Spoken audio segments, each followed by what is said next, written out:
కొట్టించేసినాం. So ఇందులో ఇంకో layer కూడా కనబడుతుంది. ఆ లేయర్ ఎంతవరకు థియేటర్కి వెళ్ళిన ఆడియన్స్ని మెప్పించగలదు, ఆ లేయర్ సినిమాకి ఎంత బలంగా ఉంటుంది? ప్రతి లేయర్ ఈ సినిమాలో చాలా ఇంపార్టెంట్. మీరు చూడని ఎన్నో లేయర్లు మీరు థియేటర్లో దిగిన 2 నిమిషాలకు ఓపెన్ అవుతుంది. అండ్ మీరు ఇమ్మీడియట్లీ కింగ్డమ్ అనే వరల్డ్లోకి వెళ్ళిపోతారు. And I have strong faith you will enjoy this experience of kingdom. Vamsi గారు మొదట విజయ్తో సినిమా అనుకున్నప్పుడు, ఈ కథ అనుకున్నప్పుడు ఇంత భారీ బడ్జెట్ చిత్రం అవుతుంది, విజయ్ కెరీర్లో బిగ్గెస్ట్ సినిమా అవుతుందని మీరు అనుకున్నారా? ఇది ఎలా మీరు ఒక ప్రొడ్యూసర్గా ప్రిపేర్ అయ్యారు ఈ సినిమాకి?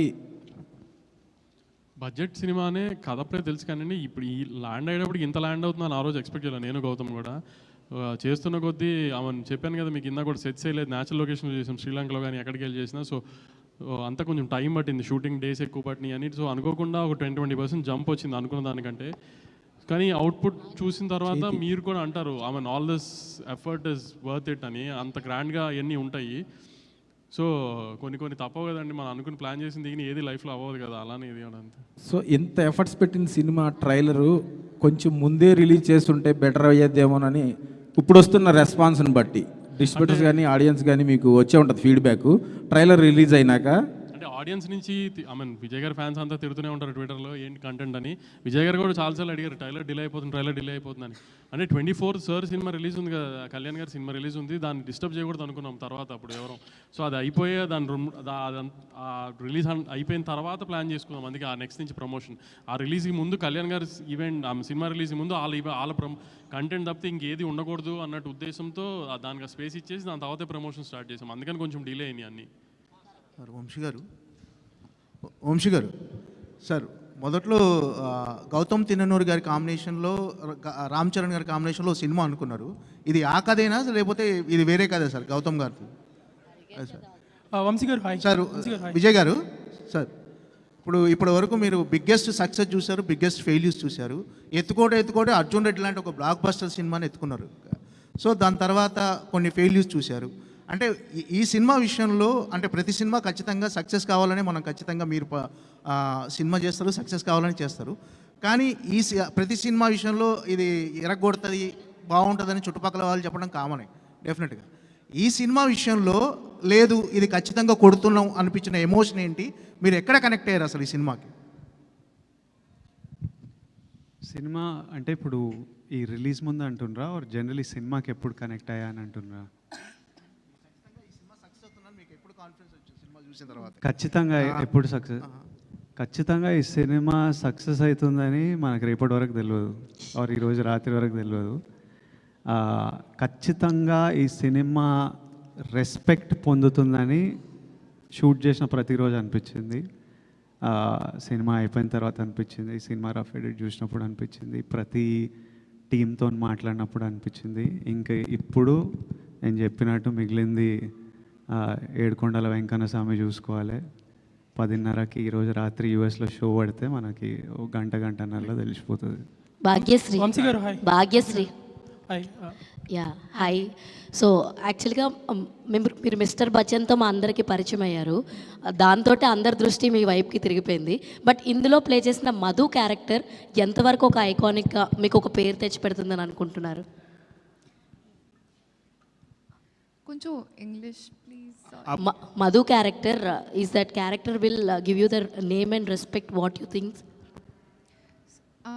I think it's a very sincere role, like Vijay said, and it'll give you a glimpse of my performance, I would say. How Gautam sir takes out a performance out of an actor is what you'll get to see in Madhu. So definitely you haven't seen like that before, but it's something interesting. And yeah, I'm sure you'll be excited to watch it. All the very best. And Vijay garu, actually congratulations, already Kingdom success vibe మాకు అందుతుంది. మీరు చెప్పిన ప్రతి మాట నిజం కావాలని ఆ దేవుడిని డెఫినెట్లీ తదాస్తు. యాక్చువల్గా మీ లుక్ ఏదైతే ఉందో దీనికి మీ ఫ్యాన్స్ నుంచి వచ్చిన రెస్పాన్స్ ఏంటి? వాట్ ఈస్ మీ ఫ్యాన్స్కి మీకు ఇంటరాక్షన్స్ జరుగుతుంటాయి కదా, సో వాళ్ళ నుంచి ఈ ఎగ్జాక్ట్ లుక్కి. సో ఇది వేరే లుక్, సినిమా లుక్ అంటున్నా. సినిమా లుక్ ఎంజాయ్ చేస్తున్నారు కదా, గట్టిగా ఎంజాయ్ చేస్తున్నారు. అండ్ అన్నా సాంగ్ ఏదైతే ఉందో అది సాంగ్ రిలీజ్ చేసినప్పుడు ఆనంద్ గారితో ఒక గ్లిమ్స్ వీడియో వచ్చింది. That was like fantastic. చాలా ఎంజాయ్ చేసాం. చూసిన ప్రతిసారి we also connect for that video. మీ ఇద్దరు ఆడుకునేది, భుజమ్మే చెయ్యేసిది. అయితే ఆ సాంగ్కి అండ్ ఆ వీడియోకి మీ పేరెంట్స్ రియాక్షన్ ఏంటి?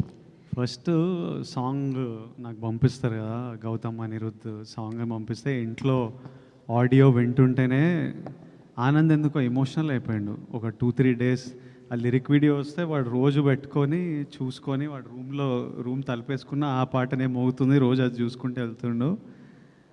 మమ్మీ అన్నది వీడేందో సాంగ్ వినేసి ఎమోషనల్ అయిపోతుండ్రా అదే చూస్తుండని. I think it started reminding him of everything, 33 years of me and him and our lifes and stuff. నాతోనే చదువుకున్నాడు, సేమ్ స్కూల్ ఇవన్నీ. సో ఇంకా వాడు మమ్మీని అడిగి నేను ఇట్లా I want to make something అని చెప్పి వాడే చేసిండు అదంతా. వాడు చేసి వాడు నాకు పంపిస్తే సరే అని we shared it like glimpses of our life. Vamshi గారు hi. విజయ్ గారు ఒక్క క్వశ్చన్ అండి. వంశీ గారు hi. సార్ విజయ్ గారు ఒక్క క్వశ్చన్ అంటే విజయ్ దేవరకొండ అంటే ఇప్పటి వరకు ఇంతకుముందు జరిగిన సినిమాలు ఒకటి, ఇక్కడి నుంచి జరిగే సినిమా ప్రతి సినిమాకి 100 కోట్ల వరకు బడ్జెట్ అవుతుంది. సో థియేటర్లకి జనాలు రావటం లేదని కొంతమంది ప్రొడ్యూసర్లు చాలా బాధపడుతున్నారు. సో నెక్స్ట్ జరిగే సినిమాల్లో మీ పోర్షన్ ఏదైనా ఉంటుందా? షేరింగ్ అంటే మీ ఓన్ ప్రొడక్షన్ హౌస్ కానీ రెమ్యునేషన్స్ కాకుండా షేరింగ్ బేసిస్లో ఏమన్నా మీకు ఐడియా ఉందా? అంటే ఇప్పుడు జరిగే ప్రతి సినిమాకు 100 కోట్లు దాటుతున్నాయి బడ్జెట్లో. దాటుతున్నాయి కానీ ప్రజలు వస్తలేరు అని అట్లా ఏం అనిపిస్తలేదు. నిన్న ఈరోజు బుకింగ్స్ చూస్తుంటే గట్టిగానే వస్తుంది అనిపిస్తుంది. సో మంచిదే. సో వంశీ గారు hi. Yeah, hi Bhagyashree. Vamsi గారు hi. Yeah, వంశీ గారు. Bhagyashree here. నేను మీకు భాగ్యశ్రీ గురించి ఒకటి చెప్పాలి. పాపం Yeah. పాపం కాదు చెప్పాలి. I'm telling them something about you, you probably want understand. But అయితే మా ఫస్ట్ డే ఆఫ్ షూట్ శ్రీలంకలో హాస్పిటల్లో ఒక సీక్వెన్స్ ఉంటుంది. అప్పుడే ఈ అమ్మాయిని కలుస్తాను.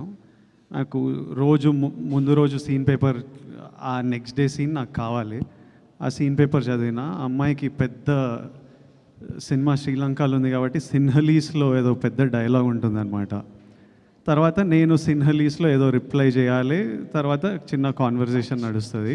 నేను అమ్మాయి 6-7 లైన్లు చదవంగానే పిల్లకి తెలుగుయే రాదు, ఇప్పుడు సిన్హలీస్ ఏడ నేర్చుకొని వస్తుంది, రేపు చాలా టైం పడుతుంది ఈమె నేర్చుకునే వరకు అని నా డైలాగ్ నేర్చుకోకుండా వెళ్ళిన సెట్కి. రేపు ఆమె నేర్చుకునే టైంలో నావి 2 లైన్లు అవి నేర్చేసుకుంటా అని వెళ్ళి సెట్లో దిగి గౌతమ్ యాక్షన్ అనగానే టప సిన్హలీస్లో మాట్లాడేసి, so she is that well prepared and put her complete effort into performing and she did a great job in the film. Now me question Bhagyashree ki darling, me question. ఒకసారి అయిపోయిందని అడుగుతున్నాడు వంశీ అని ఆయన. నేను వెళ్తాను, నాకు రిలీజ్ ఉంది, నేను ఎక్కడ ఉంటే రిలీజ్ అయిపోయి. Sure. వంశీ గారు వంశీ గారు ఒక చిన్న క్లారిటీ. వంశీ గారు సార్ ఒక చిన్న క్లారిటీ. ఇందాక లక్ష్మి గారు అడిగారు పిఆర్ఓల గురించి ఒకటి. అంటే